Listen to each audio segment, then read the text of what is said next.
Well, in a council manager system like ours in St. Joseph, the council is elected and the city manager is hired to oversee all the administrative aspects of the city. Tonight, we are privileged to have as our guest the St. Joseph City Manager, Bryan Carter. Bryan, welcome. Yeah, thanks for having me. Glad you're here today.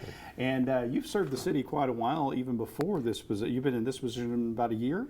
About a year with the interim period that I served is about a year and a half. Okay, and but before that, you served the city for about 10 years, I want to say, before that as in the city attorney's office. Yes, sir. I say I crossed the hall, but I joined the city as an assistant city attorney in 2011 and eventually became city attorney before moving on up to the city manager role. That's amazing. Well, we're going to talk about that role here in a second, but what about you? What led you into public service to start with? I came to the city right out of law school, so I was fairly new, fairly fresh, looking for an avenue of law to go into, and I really liked the breadth of work that you do on the municipal side, and I really liked actually working in something that affects the community on a broad level. So that was the original attraction. Very good. Well, then your roles in the city, or your role in the city as city attorney, I imagine you saw a wide range of cases that relate to how the city runs and kind of the municipal court kind of aspect of things, right? Well, I wasn't in court as much. Court's part of the city attorney's office. However, right. It's more on the civil side, so more for the city. It's akin to what you go to your personal attorney for, just at the municipal level. Oh, so you saw really up close and personal about how the city kind of functions. When things were going well, I was keeping us out of court. That was the ideal side. That's good. Well, what is now talk about your day-to-day role now as city manager in this kind of system especially. Talk about what your day looks like in that regard. Yeah, so the day-to-day role is really managing the day-to-day operations of the city, implementing that strategic plan that the council puts together, working with different department heads to ensure that everything is happening as it should, and that we're responding to citizens and achieving the overall objectives that we need to. So you work very closely, of course, with the city council, with the mayor. How does that process work, and what are some of the things you're excited about that's happening now with this new council and new mayor? I'll tell you, there is a lot to be excited about right now. Of course, in April we had 7 of 9 new members come in, right. And that's a steep learning curve to jump into. But this is a really good group that's jumped in, really gotten to kind of know the nuts and bolts. All those things that you don't think about on a day-to-day basis. They've absorbed the information that we've provided them and really worked to start to implement some of those long-term solutions that we really need as a community. Good. What are 2 or 3 of those things that you're excited about as city manager right now? I know there's ARPA funds, there are a lot of things going on, but talk about some specifics about big areas that you're excited about.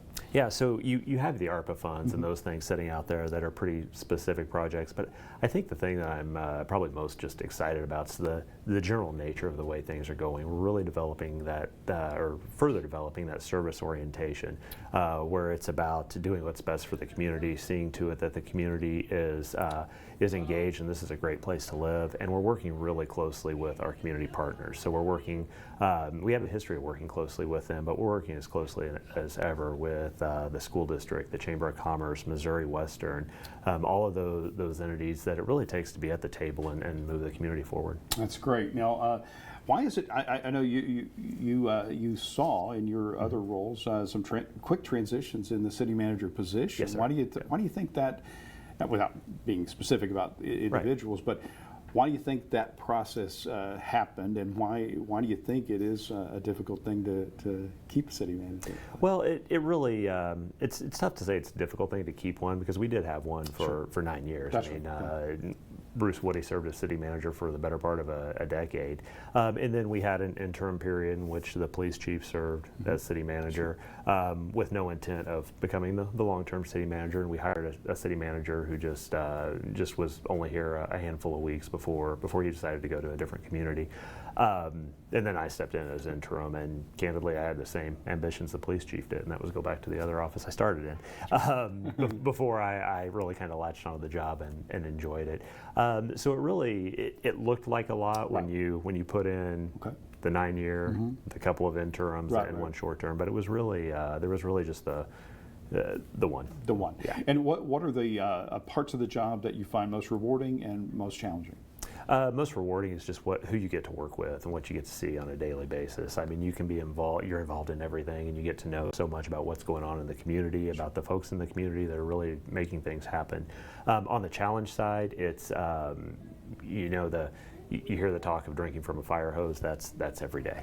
There's something coming forward every day. The first time you open up the email box, you're a little bit behind just from the overnight hours, and you're kind of working to keep things up. It's fast paced and keeps you moving. Oh, very good. Yep. Well, what are you hoping happens in regard finally to the relationships that you see developing, and how there's going to sort of play out in regard to things like needs in the police department, needs in regard to infrastructure, things like that? Yeah, the police department's a great example of where some of that collaboration and working together is happening. We're working closely with Missouri Western. Their law enforcement academy. We have a partnership with them where we were able to use ARPA funds to improve some of what they have to offer. And then we have something of a scholarship program that we're able to use some of those funds so that we can, you know, I've heard it referred to as grow our own officers and keep them here. So that's one great example. I mean, just the different ways those collaborations work well together. Very good. Well, thanks for the work you're doing, and we do hope those goals continue to come to fruition for you and for the city. And it is great to have Bryan Carter, our city manager, here with us tonight on Community Conversations. We'll have another guest next week, of course. Right now, though, there will be more news after this break.